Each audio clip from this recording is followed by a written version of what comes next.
In the Yukon, an Indigenous women's group still has questions about oversight for people working in the field of mental health.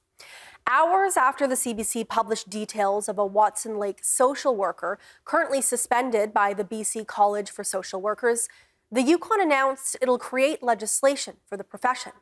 As the CBC's Cheryl Kawaja reports, the Liard Aboriginal Women's Society says regulation is good, but there are other issues. The focus on social work in the Yukon this week centers around a woman named Deborah Gregg. Her registration with the BC College of Social Work was suspended pending an investigation related to her adherence to discredited conspiracy theories.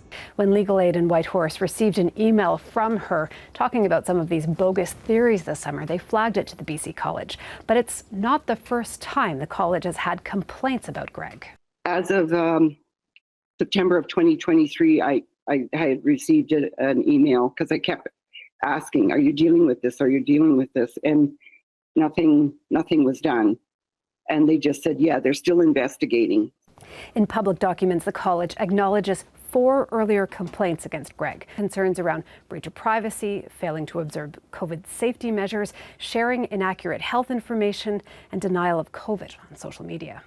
The college did not reach out to Gregg about those complaints. That is, not until after the complaint from Legal Aid this summer, almost 4 years later. It seems to be that's always the way it is, that those who are most vulnerable. She also points to Ottawa and says social workers who are funded with federal dollars should have checks and balances overseen by the capital. Yukon's Minister of Social Services says creating legislation to regulate the industry will take time. He's also reaching out to Ottawa. In an email to the Minister of Indigenous Services, he wrote, Ms. Gregg may be involved in the Indian Residential School Resolution Health Support Program. And he's urging robust safeguards to protect clients who rely on social workers. Meanwhile, in Watson Lake, Linda McDonald says there is frustration, but also some relief that something is now happening. Now, the investigation into Deborah Gregg is ongoing by the college in BC. Cheryl Kawaja, CBC News, Whitehorse.